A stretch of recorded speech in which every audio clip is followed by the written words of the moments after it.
जय हिंद एवरीवन। तो मैंने प्रीवियसली एक वीडियो डाली थी जिसमें मैंने आपको बताया था कि आपको एक मॉक अटेंड करना जाके और उसमें आपका क्या स्कोर बनता है, उसके बेसिस पे फिर आगे अपने 20 दिन की प्रिपरेशन स्टार्ट करना। अगर अभी तक आपने वो वीडियो नहीं देखी तो आपको कॉर्नर में आइकन शो हो रहा होगा, उस पर क्लिक करके आप वो वीडियो देख सकते हो, जिसके अंदर मैं वो क्वेश्चंस कराऊंगा जो एफकेट में पहले भी आते रहे हैं और पॉसिबल है कि इस वाले जो भी पेपर होने वाला है एफकेट 2026 इसमें भी आ सकते हैं।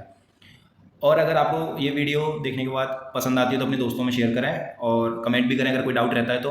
और अगर आपको पर्टिकुलरली किसी भी सब्जेक्ट के बारे में डिटेल में जानना है कि कहाँ से पढ़ें 20 दिन में, मतलब कैसे तैयारी करें, अगर आपको कोई भी डाउट है तो आप कमेंट सेक्शन में मुझे करना। अगर मुझे लगता है उस पर वीडियो बनानी तो मैं पक्का बनाऊंगा।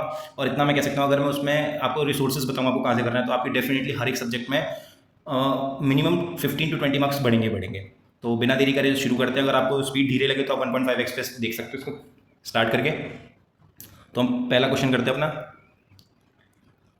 तो पहला क्वेश्चन हमारा एवरेज का है। ये बहुत ही आसान क्वेश्चन है, इसमें कुछ नहीं, हम बेसिक से जाएंगे। और इस वीडियो के एंड में मैं आपको ये भी बताऊंगा कि ऐसे कौन से क्वेश्चन थे कि आप जिसे वन गो में कर सकते थे और ऐसे कितने क्वेश्चन थे जिसको आपको सेकंड गो में अटेंड करना चाहिए था। तो एंड में हम एनालिसिस करेंगे। तो ये बहुत बेसिक क्वेश्चन है, इसके अंदर हमें वाई की वैल्यू निकालनी है। तो पहले हम एक्स की वैल्यू निकाल लेंगे। 2 + 7 + 6 + x 5 डिवाइड में 4। अभी आगे उधर मल्टीप्लाई हो जाएगा। 9 + 15 + x, ये हो गया 20। तो x की वैल्यू कितनी आ जाएगी हमारी 5। तो हम यहाँ लिख लेते हैं हमारी x की वैल्यू कितनी आई 5। तो 18 + 1 + 6 प्लस, अब हमने x की वैल्यू निकाल ली तो यहाँ 5 पुट करेंगे। y = 10, इस 5 को जाकर उधर तो 50। 18 + 1 19 11 30 प्लस y = 50। तो y की वैल्यू कितनी आ गई हमारी 20। तो फर्स्ट का आंसर क्या आ गया 20। तो ये बेसिक क्वेश्चन था, ये आपको फर्स्ट गो में कर लेना है और फिर जाना है आपको आगे। नेक्स्ट क्वेश्चन देखते हैं हमारा। ये मैं कहूँगा अगर आपको ऐसे आपने इस तरह के क्वेश्चंस प्रैक्टिस करें टाइम एंड वर्क के, तो आप इस क्वेश्चन को पहले गो में कर सकते हो। अगर आपने नहीं करे हैं तो आप इसको बाद के लिए छोड़ सकते हो। जिस बंदे ने टाइम एंड वर्क अच्छे से करा होगा, जिसने मैन वुमेन और बॉय वाले क्वेश्चन करेंगे, वो इनको आसानी से कर लेगा।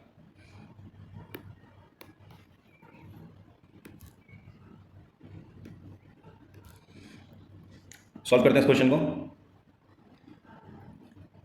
4m + 6 वुमेन कितने दिन में कर रहे हैं ये टोटल वर्क। अब जो ये 6 मैन और 6 वुमेन है वो 8 डेज में कर रहे हैं, और जो 3 मैन है वो 7 वुमेन वो 10 डेज में कर रहे हैं, लेकिन जो उनका टोटल वर्क है वो सेम होगा। तो 3 मैन + 7 वुमेन 10 डेज में कर रहे हैं। ये 4 इधर 5 इधर से, अब इसको अंदर मल्टीप्लाई कर देंगे तो 16 मैन + 24 वुमेन, ये हमारा 3 है। 15 मैन + 35 वुमेन। अब वुमेन को एक तरफ ले आएंगे, मैन को एक तरफ ले जाएंगे। तो 16 मैन - 15 35 वुमेन - 24 वुमेन। थोड़ा छोटा कर लेते हैं। तो हम माइनस करने के बाद मैन 1 = वुमेन कितनी आ गई हमारे पास 35 - 24 11 वुमेन। तो अब रेशियो कितना आ गया, ये हमारे पास क्या आया, हमारे पास इन दोनों की एफिशिएंसी का रेशियो 11/1। अब ये हम किसी भी इस वैल्यू में या तो इसमें या इसमें किसी में भी वैल्यू पुट करके हम टोटल वर्क निकाल लेंगे। तो मैं इधर सॉल्व कर देता हूँ। तो हम इस वाली में पुट कर लेते हैं 4। अब मैन की एफिशिएंसी कितनी है 11 + 6 वुमेन की 1 वुमेन की 1 है तो 6 की 6 हो जाएगी, इंटू कितना था 8। तो हमारे पास 44 + 6 × 8, तो कितना आ गया 50 + 8, सॉरी इंटू 8।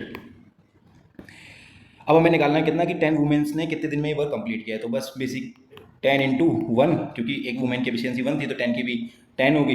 इधर से करके हमारे पास कितना आ जाएगा 5 × 8 40। तो वुमेन ने कितने दिन में काम किया 10 वुमेन्स ने 40 डेज में। तो हमारे पास आंसर क्या आ गया 40। ये आप चाहो तो 1 गो में भी कर सकते हो, चाहो तो सेकंड गो में भी अटेम्प्ट कर सकते हो। ये हमारे पास थर्ड क्वेश्चन है। ये बहुत बेसिक है, ये आपको 1 गो में करना है और बेसिक से जाना है। कोई नहीं कि पहले इसका डिनोमिनेटर सेम करो, न्यूमिनेटर कोई कुछ नहीं करना, सिंपल 9/31 0, 30/17, 60/23 एंड 40/11। अब सिंपल आपको इसको डिवाइड करना है। इसको डिवाइड करोगे तो समथिंग 2 आएगा। पहले हम 1 डिजिट तक कर लेते हैं, किसी का कॉमन आएगा तब हम आगे जाएंगे। इसको करेंगे तो इसका 0.1 आएगा, इसको करेंगे तो इसका भी 0.2 आएगा, और इसको करेंगे तो ये था 11 तो इसका आएगा 0.3। अब हमें आगे करने की जरूरत ही नहीं है, अब हमें देखना है कौन सा हमें लार्जर वाला फाइंड करना था। तो हमारा लार्जर कौन सा है 4/11, क्योंकि इसी की 0.3 सबसे ज़्यादा आ रही है। तो ये आप फर्स्ट गो में करोगे इस क्वेश्चन को। इस तरह के क्वेश्चन आते हैं, कोई भी तो सिंपल बेसिक से ही जाना, क्योंकि हमारे पास 2 घंटे होते हैं, हम आराम से कर लेंगे। कोई शॉर्ट ट्रिक नहीं, और शॉर्ट ट्रिक करोगे तो लंबा हो जाता है ऐसे क्वेश्चनों में। नेक्स्ट क्वेश्चन देखते हैं। हम अपना क्वेश्चन नंबर 4, ये क्वेश्चन है हमारा किसे बोट एंड स्ट्रीम का क्वेश्चन है। तो क्वेश्चन बोल रहा है कि एक आदमी जो है वो 48 किलोमीटर आता है, 48 किलोमीटर जाता है, किसमें, रिवर में, कितने आवर्स में, 14 आवर्स में। हमें दे क्या रखा है, हमें दे रखा है डिस्टेंस दे रखा है कि वो अप स्ट्रीम के साथ कितना चलता है और वही सेम अगेंस्ट कितना चलता है स्ट्रीम के साथ, यानी भाव के साथ कितना चलता है और भाव जो भाव है उसके अगेंस्ट यानी स्ट्रीम के अगेंस्ट कितना 3 किलोमीटर चलता है। तो हमें दे क्या रखा है बेसिकली डाउन स्ट्रीम कैसे लिखते हैं हम, बोट की स्पीड प्लस स्ट्रीम की स्पीड, और अप स्ट्रीम कैसे लिखते हैं हम, बोट की स्पीड में से हम स्ट्रीम की स्पीड माइनस कर देते हैं। हमें दे क्या रखा है, हमें इन दोनों का डिस्टेंस दे रखा है, इसका कितना दे रखा है 4, इसका कितना दे रखा है 3। एक होता है रेशियो मेथड, तो हम इसको रेशियो मेथड से ना करके हम इसको अपने बेसिक मेथड से करते हैं। ये क्वेश्चन जो है इसको आप सेकंड राउंड में भी कर सकते हो क्योंकि इसमें थोड़ी सी कैलकुलेशन होगी और थोड़ा लेंथी हो सकता है। तो हम सॉल्व करते हैं इसको। तो हमें कितनी दे रखी है स्पीड, 4 किलोमीटर डाउन स्ट्रीम की डिस्टेंस दे रखी है, डाउन स्ट्रीम की बोट की स्पीड प्लस स्ट्रीम की स्पीड इनटू में वो हमें टाइम नहीं दे रखा तो हम एक्स मान लेंगे, और इस x को हम यहाँ ले जाएंगे तो हमारे पास स्पीड निकल के आएगी। तो 4x बोट की स्पीड प्लस स्ट्रीम की स्पीड, और हम इसको क्या बोल सकते हैं, हम इसको डाउन स्ट्रीम भी बोल सकते हैं। सेम हम किसके निकाल लेंगे, अप स्ट्रीम के लिए। तो अप स्ट्रीम क्या होती है हमारे पास, मैं इसको एक बार मिटा के यहाँ लिख देता हूँ, 4/x बोट की स्ट्रीम प्लस स्ट्रीम की स्पीड। अब निकाल लेते हैं अप स्ट्रीम।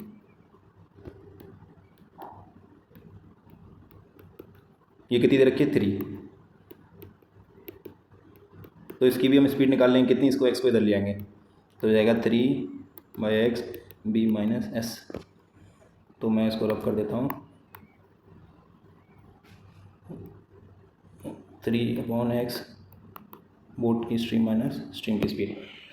अब 48 किलोमीटर प्लस 48 किलोमीटर यानी डाउन स्ट्रीम में भी 48 और अप स्ट्रीम में भी 48, कितने आवर्स में, 14 आवर्स में। ये हमें डिस्टेंस दे रखा है, तो डिस्टेंस को अगर हम स्पीड से डिवाइड कर देंगे तो हमारे पास टाइम आ जाएगा। तो अप स्ट्रीम में कितना 4/x और डाउन स्ट्रीम में कितना 3/x। ये समझ में आ गया, आई होप, मैं उम्मीद करता हूँ। एक मिनट में इसको यहाँ से रब कर देता हूँ। अब इसको हम ऊपर कैसे सॉल्व कर सकते हैं, 48x 4 plus 48x divide by 3 equal to 14।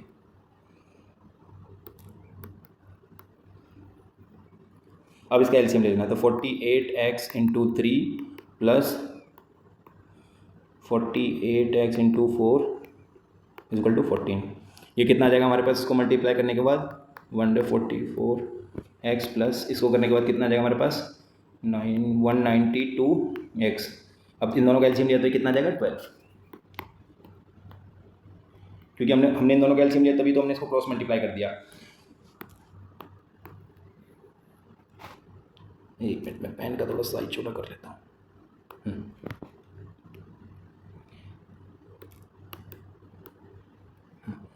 अब अगर हम इसको ऊपर इसको कर देंगे इधर मल्टीप्लाई, तो हमारे पास कितना 44x plus 192x is equal to 14 into 12। तो हमारे पास कितना हो गया 366x is equal to 168। x को इधर ले आएंगे 168 डिवाइड बाई 360, तो x की वैल्यू कितनी आ गई 1/2। और हमने स्टार्टिंग में देखा था कि हमारे पास 4/x क्या था, बोट की स्पीड प्लस स्ट्रीम की स्पीड, यानी ये डाउन स्ट्रीम था, और अप स्ट्रीम कितना था x बोट की स्ट्रीम माइनस एस बोट की स्पीड माइनस स्ट्रीम की स्पीड। हमने x निकाला 1/2। अब इसको हम यहाँ 1/2 रखेंगे तो ये ऊपर चला जाएगा, तो ये आ जाएगा 8, और ये आ जाएगा, इसको अगर 1/8 को यहाँ 2 से कर दें मल्टीप्लाई तो 6। अब हमें निकालना क्या है, हमें निकालना है स्ट्रीम की स्पीड। तो जब भी हमें अगर बोलता बोट की स्ट्रीम निकालनी है तो दोनों को ऐड कर देते, डिवाइड बाई 2 कर देते, और जब भी बोले स्ट्रीम की स्पीड निकालनी है दोनों क्या कर देंगे माइनस, तो 8 - 2 और 2s, तो 2 से 2 गया, स्ट्रीम की स्पीड कितनी आ गई 1, कितनी आ गई हमारे पास 1, तो हमारा आंसर हो गया 1। तो इस क्वेश्चन को आप सेकंड गो में भी कर सकते हो और छोड़ना चाहो तो छोड़ भी सकते हो अगर आपके पास टाइम नहीं है तो, क्योंकि थोड़ा सा लंबा है और कोई बात नहीं है। अब नेक्स्ट क्वेश्चन करते हैं अपना। ये क्वेश्चन काफ़ी आसान है, इसमें मिस्टेक्स कर सकते हैं, तो इसलिए मैं कहूँगा इसे सेकंड गो में करें। क्यों? क्योंकि इसमें थोड़ा सा ये पर डजन दिया हुआ है और इसमें पर टॉय दिया हुआ है। अब 1 डज़न जो है वो 375 का है, ये है पर डज़न और ये है पर टॉय 33। तो अगर हम इसको भी अगर हमें बनाना है डज़न में तो 12 से करेंगे मल्टीप्लाई। 12 से मल्टीप्लाई करके कितना आएगा? 3 और 66 396। हमें 396 का ये हमने इसको क्या करा, सोल्ड किया और हमने खरीदा कितने का था? एक 375। तो इसमें से इसको क्या कर देंगे? सब्ट्रैक्ट करने के पास हमारे पास कितना आएगा? 21 बाय, जब भी हम प्रॉफिट निकालते हैं तो नीचे क्या था हमारा? कॉस्ट प्राइस, क्योंकि अब हमने इसको सेम कर लिया 1 डजन में। 21/375 इंटू, अब हमें क्या निकालना है? हमें प्रॉफिट परसेंटेज निकालना है। तो कितना होगा? 100।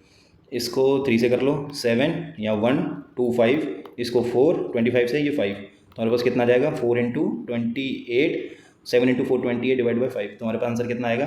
5.6। इसको आप आराम से 1 गो में कर सकते हो, आसान क्वेश्चन है। बस ध्यान रखना है कि यहाँ पर क्या दिया है? पर डजन, और यहाँ क्या दिया था? पर मतलब पर टॉय दिया था। नेक्स्ट क्वेश्चन देखते हैं अपना। इसको जिसने इन क्वेश्चन की प्रैक्टिस कर रखी है, यानी सिंपल इंटरेस्ट और कंपाउंड इंटरेस्ट के डिफरेंस की, जिसने भी सिंपल इंटरेस्ट कंपाउंड इंटरेस्ट के डिफरेंस की प्रैक्टिस कर रखी है उसको ये इसको आराम से कर देगा। नहीं कर रखी तो कोई दिक्कत नहीं, आप इसको आके सेकंड गो में कर सकते हो। लेकिन अगर आप बेसिक से भी जाओगे तो बेसिक से भी कर दोगे, और ट्री मेथड से जाओगे तो ट्री मेथड। वैसे मैं कहूँगा इसको ट्री मेथड से करना ज़्यादा आसान है। देखते हैं कैसे। इस बात का ध्यान रखना, सिंपल इंटरेस्ट ईयरली दिया है और कंपाउंड इंटरेस्ट हाफ ईयरली दिया है। तो जो रेट है वो हमारा जब भी हाफ ईयरली दिया जाता है तो क्या हो जाता है? हाफ तो कितना होगा? 12.5। तो ऐसे दिया हुआ है कि फर्स्ट 1 साल का दिया है जो ये सिंपल इंटरेस्ट, लेकिन ये 1 साल नहीं 6 महीने पे हो जाएगा, 6 मंथ, और फिर इस पर कंपाउंड इंटरेस्ट लगेगा, तो ये हो जाएगा हमारे पास 4375। ये इसकी वैल्यू दी है। तो हमें पहले इधर जाना है, इधर से फिर हमें प्रिंसिपल पे जाना है। तो कैसे जाएंगे? इसको कर देंगे 12.5, क्योंकि ये 12.5 की वैल्यू दे रखी है, इंटू 100। इधर से ये जाएगा 0, ये सीधा इससे 8 टाइम्स। अब इसको जब मल्टीप्लाई करेंगे आएगा 35,000 वापस। अब हमने ये वाली वैल्यू निकाल ली। अब हमें फिर से इसको 35,000 को 12.5 से डिवाइड करना इंटू 100, ये इधर, और फिर से ये आ जाएगा 8। एक बार मैं इसको रफ कर देता हूँ।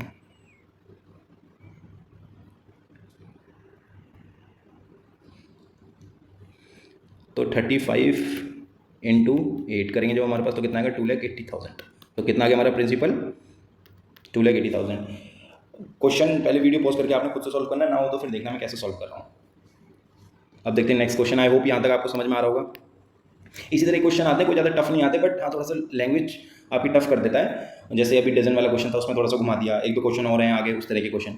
ये वाला क्वेश्चन बहुत आसान है, लेकिन किसी को इसकी अगर टेक्निक पता होगी तो आसान है। बेसिक से जाओगे तो बहुत लंबा पड़ेगा। पहले आप इसकी 3 + √8 इसका स्क्वायर करोगे, प्लस 3 √8 इसका करोगे, तो बहुत लेंथी हो जाएगा। हम इससे ना जाकर मैं आपको एक ट्रिक बताता हूँ। इस तरह क्वेश्चन आप बहुत आसानी से कर सकते हो। जब भी इस तरह क्वेश्चन आए, और पहले करना आपको इसका स्क्वायर 9 और इसका करना है स्क्वायर रूट वाली वैल्यू का, तो 8। जब भी इनका डिफरेंस 1 आए, याद रखना, जब भी इनका डिफरेंस 1 आए तो आप x + 1 डिवाइड बाई x क्या रखोगे आप? 2 इंटू 3, जो ये वाली वैल्यू है जो बिना रूट के साथ वाली, वो रखोगे। और जब भी 1x - 1/x आपको निकालनी होगी तो आप क्या रखोगे? 2 इंटू में रूट के साथ जो वैल्यू होगी वो। कभी भी आए यही करना आपको, पहले इनका स्क्वायर करना है। स्क्वायर करने के बाद अगर डिफरेंस 1 आ रहा है तो x + 1/x की वैल्यू क्या होगी? 2 इंटू जो भी हमारी पहली वैल्यू होगी उससे, और माइनस में जब निकालना है वैल्यू तो x - 1/x into is equal to 2 into √8। तो हम इसको सॉल्व करते हैं। हमें पता है कि x 1/x 2 इंटू 3 हमने कितनी निकाली? 6। तो हमारे पास ये वाली वैल्यू होती है तो हमें इस पर जाने में आसानी होती है। कैसे? x² 1/x² is equal to, जब भी ये होता है ना तो n² - 2 करते हैं हम, तो ये क्या होती है? ये हमारे पास n आ गई। तो n कितना है हमारे पास? 6। 36 - 2 करेंगे तो हमारे पास कितना आ जाएगा? 34। आई होप आपको ये क्वेश्चन समझ में आ गया होगा। बेसिक से आते तो बहुत लंबा हो जाता, अगर आपने ये वाली टेक्निक अपनाई तो बहुत आसानी से आप इस क्वेश्चन को कर सकते हो। नेक्स्ट क्वेश्चन देखते हैं हम। अगर आपको क्वेश्चन समझने में कोई दिक्कत है वो तो आप वापस इस क्वेश्चन को देख सकते हो, आराम से समझ में आ जाएगा, कोई इतना टफ क्वेश्चन नहीं है। नेक्स्ट क्वेश्चन देखते हैं। मैं बोल रहा हूँ जब भी आपको प्रोबेबिलिटी के क्वेश्चन करने हैं तो आपको प्रोबेबिलिटी के क्वेश्चन करने से पहले आपको एक बात ध्यान रखनी है, आपको ये वाली टेबल पता हो। कैसे? जब भी ये टेबल अगर आपको पता है तो आप 110% एटलीस्ट क्वेश्चन वाले जब भी देता है एटलीस्ट हेड कितने होंगे, एटलीस्ट 3 हेड, एटलीस्ट 4 हेड या एटलीस्ट 5 टेल्स या 4 टेल्स, जब भी देगा आप इनको आसानी से कर सकते हो। जैसे अभी हमसे क्वेश्चन ने पीछे पूछा है कि एटलीस्ट 3 हेड कितने होंगे जब हम कॉइन को 4 टाइम ट्वाइस उसको टॉस करते हैं। तो देखते हैं हमारे पास एटलीस्ट 4 की क्या कंडीशन है। एटलीस्ट 4 हेड यहाँ है, एटलीस्ट 4 हेड नहीं, एटलीस्ट 3 हेड बोला था उसने, तो 3 हेड की क्या कंडीशन है, 4 और +1, ये आपको साथ में लेना है। तो आप इसको जब भी लोगे तो सीधा आपका आंसर आ जाएगा क्या, 4 + 1 क्या आएगा 5, और टोटल्स कितने होते हैं जब भी आप इसका ट्वाइस करोगे तो इसका स्क्वायर कर देना हमेशा, कितना आएगा 16। 3 का बोलेगा तो 9 हो जाएगा, 2 का बोलेगा तो 4 हो जाएगा, इस तरह से, ठीक है। तो इसका कितना आ जाएगा 16, 5/16। जिसको भी ये चीज़ पता होगी उसके लिए बहुत आसान है क्वेश्चन, कोई टफ नहीं है। तो मैं उम्मीद करता हूँ आप इस वाली टेबल को लर्न कर लोगे। कुछ नहीं यार, क्या होता है मैं बताता हूँ। 1 देखो 1 पहला हटा दो, उसके बाद 1 तो 1 का 11 का पावर 0, 11 की पावर 1, ये क्या होगा 1, ये 1 2 1, 11 की पावर 2, ये क्या होगा 1 3 3 1। तो आप इस वाले 1 को हटा दो तो आपके पास देखो ये वाली वैल्यू आ गई जो मैंने ऐसे लिखी हुई है यहाँ पे। तो आप आराम से इसको कर सकते हो। नेक्स्ट क्वेश्चन देखते हैं, क्वेश्चन नंबर 9। ये बहुत आसान है, आप इसको फर्स्ट गो में ही करो और आपको इससे ऑप्शन से जाना बहुत आसान होगा। पहले हम ऑप्शन 1 उठाते हैं, 8 × 4 864 × 1, तो कितना है 864 ही आएगा। क्वेश्चन ने बोला है कि कोई भी n की सबसे स्मॉलेस्ट वैल्यू आप मल्टीप्लाई करोगे तो आपके पास परफेक्ट क्यूब बनना चाहिए। तो हम 8, अब सेकंड वैल्यू उठा लेते हैं, 8 6 × 4 × 2, तो आपके पास 728 आ जाएगा। और ये किसका क्यूब होता है, ये होता है हमारे पास 12 का क्यूब। आपको देखो मैं आपको बोलूँगा आपको 1 से लेके 30 तक स्क्वायर याद होनी चाहिए, 1 से 20 तक क्यूब याद होनी चाहिए। अभी एंड में भी आपके लिए कुछ है तो आप एंड तक वीडियो देखो। तो ये आसान था क्वेश्चन, इसका आंसर हो जाएगा 2।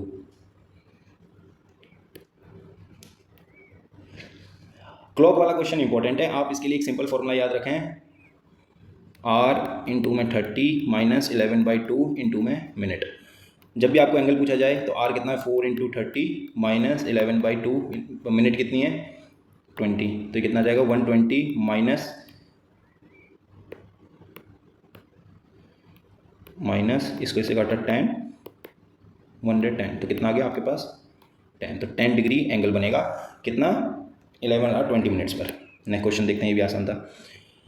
क्वेश्चन है एलपीजी का जो प्राइस है वो राइज हो जाता है कितने से 480 से 840, उसके बाद कंजम्पशन जो है कितना रिड्यूस हुआ और आपका जो स्पेंडिंग है वो सेम रहती है। तो इस क्वेश्चन को कुछ नहीं है, हमारे पास क्या होता है कंजम्पशन प्राइस इंटू कंजम्पशन और इज इक्वल टू में एक्सपेंडिचर, ये होता है हमारे पास। तो प्राइस कितने से कितना हो गया, ये हमारा कितना दिया, ये हमारा सेम है, स्पेंडिंग जो हमारा एक्सपेंडिचर है वो सेम है। तो 4 × आप इसको रेशियो में ले लो, ये हो जाएगा 8, इसको कर लो 24 42 12 और 21 में एक बार वापस, तो कितना आ जाएगा 12:21, और छोटा कर सकते हो कितना 4/7। अब इसको क्रॉस मल्टीप्लाई कर दो, 7 इधर आ जाएगा 4 इधर आ जाएगा, तो कितना 3 कम हुआ 3/7। अब देखो जिस भी बच्चे को वैल्यू पता है किसकी 1/7 की वो सीधा कर सकता है, जिसको नहीं पता तो सिंपल सा 3/7 × में 100 करके भी आप कर सकते हो। वैसे होती क्या है 14.28 होती है 14.28, तो वो सीधा इसमें मल्टीप्लाई करेगा 3 का तो सीधी हमारे पास कितनी आ जाएगा 42.85, और वैल्यू कितनी होती है 1/7 की वैल्यू कितनी होती है 14.28। तो आप आराम से इस क्वेश्चन को कर सकते हो, कोई दिक्कत नहीं है। ये भी आसान था, आई होप आपको उम्मीद आ गई। ये भी आपको 1 गो में करना है। अब ये वाला क्वेश्चन, ये क्वेश्चन में काफ़ी बच्चे गलती करते हैं, मैं चाहता हूँ आप ना करो। 1 मिनट इसको मैं हटा देता हूँ, दिख ना रहा हो आपको। हाँ, क्वेश्चन है कि 2 नंबर का प्रोडक्ट दे रखा है कितना 19440 और उसका HCF दिया 18। अब हमें बताना है कि उसके कितने पॉसिबल पेयर बनेंगे उन नंबर्स के, यानी बेसिकली A और B बताना हमें कितने बन सकते हैं। तो सबसे पहले इसका एक बेसिक सा ट्रिक है, कभी भी ऐसा दिया हो 2 नंबर का प्रोडक्ट तो HCF को 2 बार क्या कर देना है इंटू कर देना हमें। जब भी हम इसको सिंपल 2 बार आप इंटू करोगे तो हमारे पास इसको इससे करोगे तो वैल्यू आ जाएगी 60। अब ये जो 60 है वो कितना है A × B करके आया। अब A और B फाइंड करना है, तो A और B के ऐसे कितने पेयर बनेंगे उनको मल्टीप्लाई करके 60 आ जाएगा। तो 1 से शुरू करते हैं, 1 × 60 करेंगे तो 60 आ गया, 2 × 60 करेंगे तो 60 आ गया, 3 × 20 करेंगे तो ये आ गया 60, 4 × 15 करेंगे तो भी 16 आ गया, 5 × 12 करेंगे तो भी 16 आ गया। तो ये हमारे 5 पेयर बनेंगे। तो 5 तो ऑप्शन में नहीं है। अब क्यों नहीं है ऑप्शन में? क्योंकि हमारा जो भी हमें वो पेयर लेने होते हैं जिसमें कुछ भी कॉमन नहीं होता। तो 1 और 60 में कुछ कॉमन है? नहीं है। 2 और 60 में कुछ कॉमन है? हाँ जी, हाँ है। तो ये वाला हमें नहीं लेना। 3 और 20 में कुछ कॉमन नहीं है। 4 15 में कुछ कॉमन नहीं है। 5 12 में भी कुछ कॉमन नहीं है। कॉमन का मतलब कोई भी मल्टीपल कॉमन नहीं होना चाहिए। तो कितने पेयर बनेंगे हमारे? 4। आई होप आपको समझ में आ गया होगा। आप इसको वापस करके देख सकते हो और समझना है। वैसे आ जाना चाहिए, बहुत आसान क्वेश्चन है ये। और इस तरह क्वेश्चन आए कभी भी तो आपको सिंपल यही मेथड अपनाना है कि उसका जो भी प्रोडक्ट दे रखा है उसको मल्टीप्लाई करना है। एचसीएफ को 2 बार मल्टीप्लाई करके जो भी नंबर है आपके पास a × 60 आ जाएगा। फिर आप उसके पेयर बना सकते हो कि ऐसे कितने नंबर उसको मल्टीप्लाई करेगा। बस हाँ, याद रखना उन पेयर में कुछ भी कॉमन नहीं होना चाहिए। नेक्स्ट क्वेश्चन करते हैं। क्वेश्चन नंबर 13, ये भी आसान है। एरिया ऑफ रेक्टेंगल दिया हुआ है, रेक्टेंगुलर फील्ड का एरिया दिया हुआ है, एक हमारे पास लेंथ दी हुई है और बोला गया कि 1 सेंटीमीटर जो है वो हमारे पास 100 मीटर के बराबर है। तो ये जो हमारे पास लेंथ है वो 3.2 सेंटीमीटर दी हुई है। तो हम इसको मीटर में कर लेंगे इंटू 100 करके, क्योंकि हमें बोला है ना 1 सेंटीमीटर इक्वल टू 100 मीटर। तो आएगा 325 मीटर।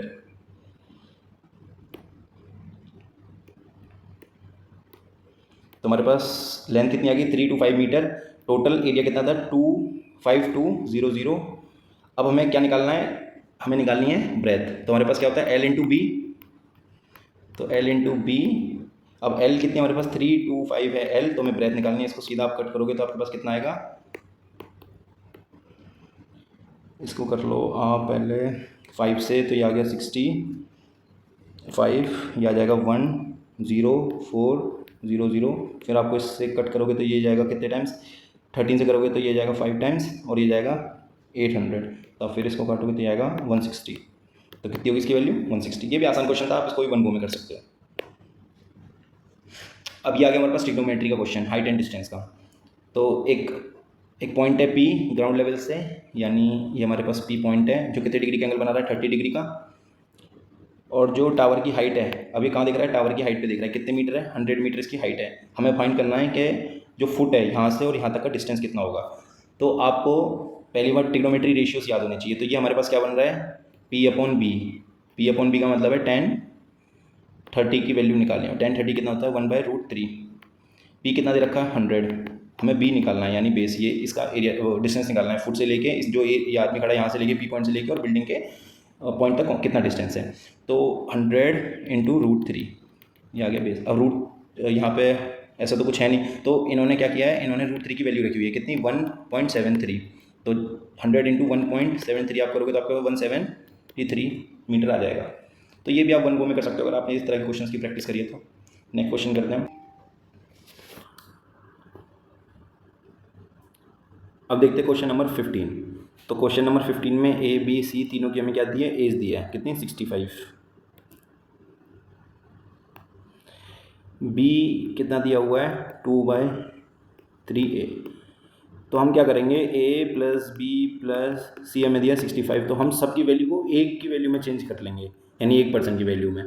तो हम A की में चेंज कर लेते हैं। तो A की हमें एज इट इज़ रहने दो। B की कितनी आ जाएगी? 2/3A। C हमें कितना दिया हुआ है?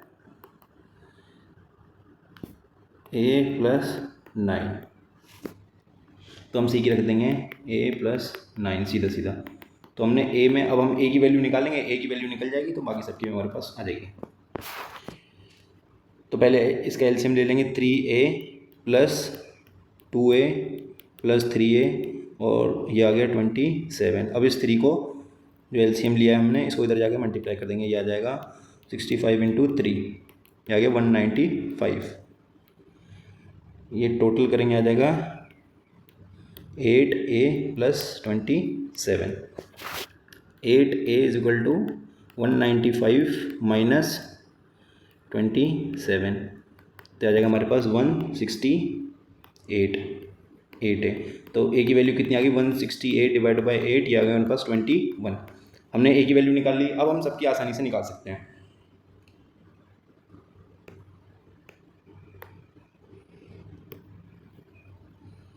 हमारे पास A की वैल्यू आ गई तो हम B की निकाल सकते हैं। 2/3 × 21 ये आ गई 14 और C की आ गई सीधा 21 + 9 + 9 ये आ गई 30। तो C की वैल्यू आ गई 30। अब हमें इनका रेशियो बताना है, यानी A/B/C कितना होगा? 21 14 और 30। अब क्या करेंगे? बहुत सारे मेरे दोस्त ऑप्शन A लगा के आगे बढ़ जाएंगे, लेकिन भाई ध्यान से देखो, पूछा क्या है, ए रेशियो सी का रेशियो बी का रेशियो, ऐसे पूछा हुआ ए सी बी, यानी ऑप्शन ए ना होकर आपका क्या होगा, ऑप्शन डी। कई सारे ये आता है पेपर में और ये मिस्टेक होती है, मेरे से भी पहले कई बार हो जाती थी, लेकिन आपको भी मिस्टेक नहीं करनी है। आपको ध्यान रखना है कि आपको आंसर टिक करने से पहले एक बार एंड में देख लेना है क्या पूछा गया है। आई होप, उम्मीद करता हूँ ये आ गया हो समझ में। आपने अगर ऐसे क्वेश्चंस की रेगुलर प्रैक्टिस करी होगी तो आप इसको 1 गो में कर सकते हो, कोई टफ क्वेश्चन नहीं है। अगर नहीं भी होता तो आप इसको आगे 2nd गो में कर पाओगे आराम से। नेक्स्ट क्वेश्चन देखते हैं। ये हमारा मिक्सचर एंड एलिगेशन से, या फिर हम कह सकते हैं रेशियो से। तो हमारे पास मिल्क एंड वाटर का रेशियो कितना दिया हुआ है, हमें दिया है 2:3। अब बोला क्वेश्चन ने कि जो 60 लीटर है वो आपने 60 लीटर मिक्सर बाहर निकाले, यानी 60 लीटर आप कितना भी, अगर मिक्सर में से आप कितना भी लीटर बाहर निकालते हो तो याद रखना हमेशा रेशियो सेम रहता है। तो रेशियो कितना, 2:3 रहा। फिर बोला आपने इसको रिप्लेस कर दिया आपने किससे, वाटर से, यानी वाटर ऐड कर दिया। अब आपने इसमें सब्ट्रैक्ट किया, इधर ऐड कर दिया, रेशियो क्या होगा 1/2। लेकिन रेशियो चेंज किसका हुआ, सिर्फ वाटर का। मिल्क का तो सेम रहेगा, तो इसको 2 करेंगे तो हमारे पास कितना आ जाएगा, 2:4। अब हमारे पास एक्चुअल रेशियो क्या है, 2:4। अब देखते हैं, मिल्क का तो सेम है, लेकिन जो वाटर का उसमें कितना डिफरेंस आया, 1 का। 1 की वैल्यू कितनी दी हमें, 60। 1 की 60 दी है, तो हम जो पहले वाली, ये तो हमारा अब का, हम पहले वाली हमें क्वांटिटी क्या पूछी थी, टोटल क्वांटिटी जो पहले स्टार्टिंग कंटेनर में कितनी थी। तो पहले हम निकालेंगे कि हमारे पास इसको ऐड करने से पहले, वाटर को ऐड करने से पहले कितनी वैल्यू थी, तो 2:3। तो इसको 5 करेंगे तो आ जाएगा टोटल 300। लेकिन 300 आंसर नहीं है, क्यों, क्योंकि हमने कंटेनर से निकाला भी तो था 60 kg और 60 लीटर, सॉरी। तो हम उसको वापस ऐड करेंगे, तो 60 लीटर ऐड करा तो हमारे पास कितना आ गया, 360 लीटर। ये होगा आपका फाइनल आंसर। आप इसको आराम से इसको 1 गो में कर सकते हो। और आपने अगर प्रैक्टिस करी है ऐसे क्वेश्चंस की तो आप बहुत आसानी से इन क्वेश्चंस को कर सकते हो। लेकिन प्रैक्टिस नहीं करी तो, क्योंकि कई बार ऐसा होता है हमने बहुत सारे क्वेश्चंस किए होते हैं तो हमें मेथड्स क्लिक नहीं करते हैं कि कौन सा मेथड यूज़ करें, या फिर उस समय क्लिक नहीं होता इधर टू द पॉइंट कि कौन सा मेथड जो वो आसान रहेगा जिससे क्वेश्चन निकल जाए। तो अब हम नेक्स्ट क्वेश्चन करते हैं। ये हमारा किसका, मेंसुरेशन का आ गया। हमें क्या है, एक रेक्टेंगुलर प्लॉट का लेंथ और ब्रेथ दी है, ये लेंथ ये ब्रेथ, और उसके अंदर हमने क्या है, एक पाथ बनाया जो कितने 2.5 मीटर का है, इनसाइड बनाया है। तो याद रखना ये हमारे पास एक ग्राउंड हो गया, हमने इनसाइड बनाया है। तो 2.5 यहाँ से जाएगा, 2.5 यहाँ से, और 2.5 यहाँ से, 2.5 यहाँ से। बेसिकली लेंथ में से 5 माइनस होगा और ब्रेथ में से भी 5 माइनस होगा, तो कितना आएगा 105 और 60। हमें पूछा क्या है, हमें पूछिए कि जो पाथ है उसको बनाने में कितनी कॉस्ट आएगी। तो पहले हमें पाथ का एरिया निकालना पड़ेगा। कैसे निकालेंगे, टोटल एरिया माइनस जो अंदर का एरिया हमारे पास ये वाला है, इसको माइनस कर देंगे तो हमारे पास पाथ का एरिया आ जाएगा। तो पहले हम कर लेंगे 110 × 65, इसको मल्टीप्लाई करके हमारे पास कितना आएगा 7150। ये हमारे पास टोटल जो रेक्टेंगुलर ग्रासी प्लॉट है उसका एरिया आ गया। अब हमें निकालना है जो अंदर हमारे पाथ के अंदर बनाने के बाद जो एरिया था, तो इसको करेंगे हम कितना 105 × 60, ये हमारे पास कितना है 6300। बेसिकली इन दोनों का डिफरेंस पूछा हुआ है, तो इन दोनों का डिफरेंस कितना आएगा 0, 5 और 11।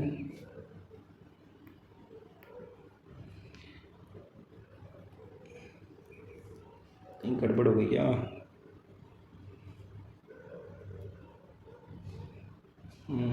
ओ सॉरी, हाँ, तो ये कितना आएगा 850, यानी हमें क्या, हमें निकालना है रुपीज़ में। ये तो भी हमारे पास क्या आया, उनका डिफरेंस आया, किसका, जो हमारे पास रेक्टेंगुलर ग्रासी प्लॉट था वो, और जो अंदर पाथ बनाने के बाद। अब इसका हमें निकालना है कितनी कॉस्ट लगेगी, यानी 850 × 80, ये पैसे में 100, इससे ही गया, इससे ही गया। अब इसको मल्टीप्लाई करेंगे तो हमारे पास टोटल कितना आएगा 680, यानी कितनी वैल्यू आएगी 680। आपको क्वेश्चन को ध्यान से पढ़ना है, आप आराम से इस क्वेश्चन को 1 गो में आप कर सकते हो इजीली। नेक्स्ट क्वेश्चन देखते हैं।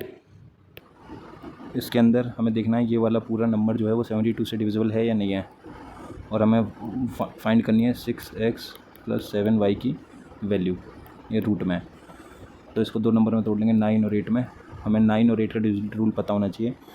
लास्ट के अगर 3 नंबर डिविजिबल हैं 8 से तो ये पूरा नंबर डिविजिबल होगा, और इन सब की सम का जो भी सम आएगा इन डिजिट्स का, वो 9 का क्या होना चाहिए, मल्टीपल होना चाहिए। तो 3, 8, 9, x, 6, 3, 7, 8 y। तो पहले हम y की वैल्यू निकाल लेते हैं। 7, 8 से डिवाइड करेंगे 72, 6। अब y की वैल्यू ऐसी क्या रखें, कम्प्लीटली इससे क्या हो जाए, डिवाइड हो जाए, तो 4 रखेंगे तो 64 आता है। तो y की वैल्यू क्या आ गई हमारे पास 4। अब हमें निकालनी है x की। तो इन सब डिजिट का सम करते हैं। सम भी ना करके तो हम देख लेंगे जो 9 से कट रहा हुआ 3 6 9 से कट रहा है, 9 कट रहा है, तो हमारे पास क्या बच गया 3 8 7 8 और एक्स वाई, तो वाई की वैल्यू आ गई हमारे पास 4। तो इन सब का सम करेंगे 3 8 + 7 15 18 और 8 26 और 30 + x। अब x की वैल्यू क्या रखोगे मेरे पास, अगला जो 30 से अगला मल्टीपल क्या होगा 36, तो x की वैल्यू क्या रखेंगे 6, तो x की वैल्यू 6 आ गई, y की 4। अब इसमें हम रख देंगे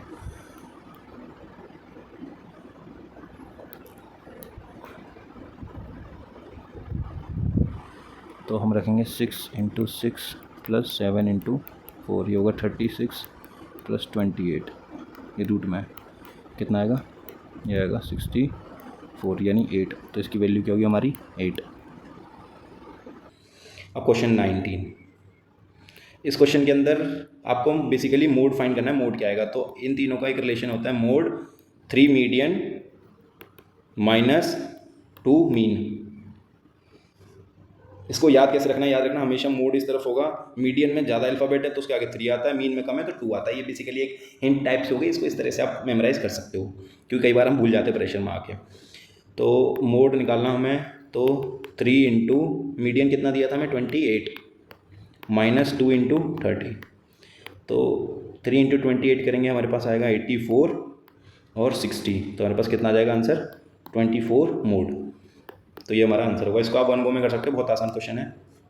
ये हमारा लास्ट क्वेश्चन है इस मॉक का, तो सक्सेसिव आपको पता होना चाहिए, आप सीधा 2 करके निकाल सकते हो। पहले ए का और बी का निकाल सकते हो, तो ए डिस्काउंट दिया है तो a - b + a × b, ये हमारे पास फॉर्मूला रख लो। a की वैल्यू -20 - 30 + 20 × 30 डिवाइड में 100 भी होता है। ये हमारा इससे कट गया, ये इससे कट गया, तो हमारे पास वैल्यू कितनी आ गई 50 माइनस का 15 सॉरी ये 10 है हमारे पास, 10 एक मिनट, -a - b + ab × में 100 -20 - 10 प्लस, क्योंकि प्लस माइनस प्लस हो जाएगा तो 20 × 10, ये गया इससे, तो हमारे पास कितनी आ गई -13 + 2, तो वैल्यू कितनी 28। अब ये 28% आ गया और हमारे पास 15, अब इन दोनों का निकाल देना 28 और 15 का। तो एक बार इसको हटाते हैं, हमारे पास कितना आया था 28 माइनस -15 + 28 × 15 कितना है 100। इसको आपको सीधा करना है 4.2 प्लस इन दोनों को आप प्लस करोगे तो 43 और जब माइनस कर दोगे तो 28.30% आपका डिस्काउंट आ जाएगा, जो आपका टोटल डिस्काउंट है सक्सेसिव तीनों का। तो ये भी आप 1 गो में कर सकते हो। अब आपका होमवर्क है, यानी जब भी मैं नेक्स्ट मॉक लूँगा उससे पहले आपको ये क्वेश्चंस करके, ये होमवर्क करके आना। 20 तक आपको क्यूब याद होनी चाहिए, 30 तक स्क्वायर, आपको कॉइन्स की ट्रिक पता होनी चाहिए और डाइस, आपको डाइस पढ़ के आना है ताकि नेक्स्ट क्वेश्चन हम डाइस पे करेंगे। इस मॉक के अंदर हमारे 14 to 15 क्वेश्चन ऐसे थे जो हम 1 गो में कर सकते थे। 5 से 6 क्वेश्चन ऐसे थे जिसे हमें दोबारा जाकर अटेम्प्ट करना था। बेसिकली कोई भी बच्चा जिसने अच्छी खासी प्रैक्टिस करी वो आराम से 16 से 17 क्वेश्चन इसमें कर सकता था, आराम से कर सकता था। जिसकी मैथ्स ठीक ठाक है, मैं कहूँगा जिसके मतलब मैथ्स में 70-80% सिलेबस कंप्लीट है और मैथ्स उसको मतलब अच्छे से आती है। आई होप, मैं उम्मीद करता हूँ आपको पूरा जो मॉक है वो अच्छे समझ में आ गया होगा, वीडियो अच्छी लगी होगी। इस वीडियो को अपने दोस्तों में शेयर करें, अगर कोई डाउट है तो कमेंट सेक्शन में कमेंट करें, वीडियो को लाइक करें। और जैसा कि मैंने आपको स्टार्टिंग में बताया था कि आपको अगर अगले हमारे पास अभी 18 दिन बचे हैं, 18 दिन में अगर आपको चाहिए कि पर्टिकुलरली मैथ्स, रीजनिंग या जीके जैसे इंग्लिश में आप अपने नंबर कैसे हाइक करो, उसका कहाँ से आप रिसोर्स यूज़ कर सकते हो, अगर उसका वीडियो चाहिए तो आप मुझे कमेंट सेक्शन में बताना। मिलता हूँ आपसे बहुत जल्दी नेक्स्ट मॉक के साथ, तब तक के लिए जय हिंद।